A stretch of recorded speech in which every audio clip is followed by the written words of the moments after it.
Well, our dining room table has been taken over as a seed starting station as early as February. Some were started in March, so we are eager to get all these beautiful seedlings out into the garden.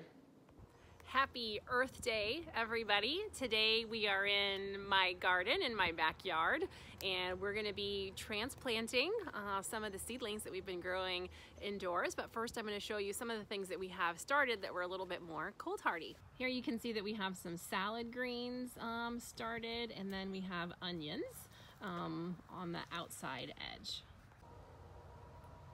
The potatoes are already looking very fat and sassy, and you can see that we have some parsnip that's starting to come up as well.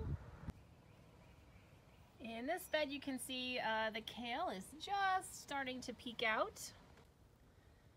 And over here, nothing above ground yet, but we have some asparagus planted in this bed. You can use a trellis or another kind of structure for your beans and your other things that might climb. In this case, we had a lot of extra cedar from some dead trees, and so we just repurposed those cedar limbs into structures for the beans. We took a chance and put out these beans a little bit earlier. Our last frost date in Davie County is April 27th, but we've been watching the weather and we put a few beans out to get an early start, and then if we did get a freeze, we were going to just do another batch, but you can see these are really taken off. This is a different variety of bean, and you can see they're not quite as tall as the others, even though they were planted at the same time. Here we have some peas, and they are just getting big enough to start attaching to the pole to start climbing. And then we have some onions around the outside here as well. Some more peas in each corner. And then we have a mix of radishes coming up in the middle. The first thing you want to do is make sure you're choosing an appropriate location for your garden. You want to make sure that you know which direction is north and south. You want to maximize the southern exposure for your garden, and you want to make sure that there's no big trees that are going to be shading it, or a wall, a fence. So you want to spend some time in your yard figuring out where would be the best place. We put our garden all the way to one side, since there's a lot of trees on that other side, to really maximize the southern exposure that our garden gets. Make sure that you're staying away from any utility poles. Telephone and utility poles are treated with creosote, which is highly toxic. So you want to make sure that you're staying away from utility poles. And if it was in an area, a lawn or a farm that had a lot of chemicals, you're definitely going to want to do a raised bed instead of gardening directly in that soil. You also want to make sure that there wasn't a lot of auto mechanic repair work or changing oil.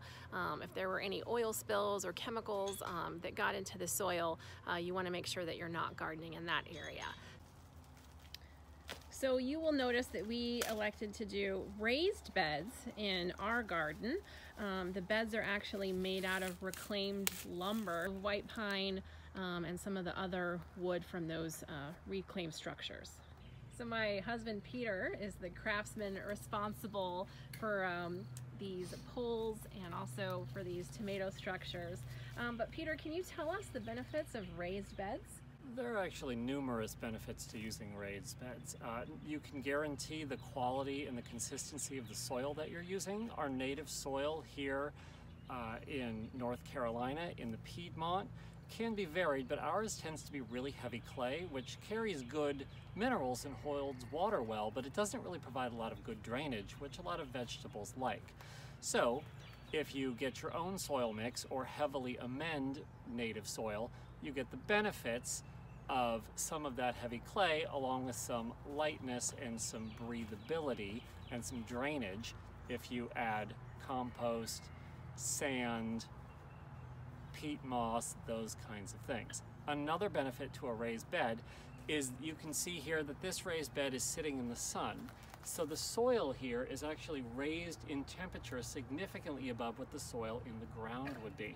Most plants do not want to be planted in freezing cold ground, and a raised bed warms faster in the spring. An additional benefit to raised beds is that you have to spend less time kneeling. Now, not at the moment, obviously I am kneeling and am pretty tall, However, for a lot of people who don't necessarily want to squat or crouch on the ground anymore, which does include me, a raised bed provides a little bit of an opportunity to work at a little bit more of a comfortable height. All right, so we have tomatoes that are planted next to these cedar poles that we have hanging on these eyelet screws here. That way, as the tomato grows, we can just attach it to the pole instead of having individual stakes. So that's something that we're trying out new this year. And you can do some interspersing. You'll see that right here we have a basil planted next to the tomato. And whatever crop you're growing, you can research companion plants and make sure to intersperse those companion plants, whether they're nasturtium or chamomile, to help discourage pests. So you'll notice that we have these translucent structures over our tomatoes. Peter, what are the purposes of those structures? So this structure is primarily to keep a lot of the rainwater off of the tomatoes.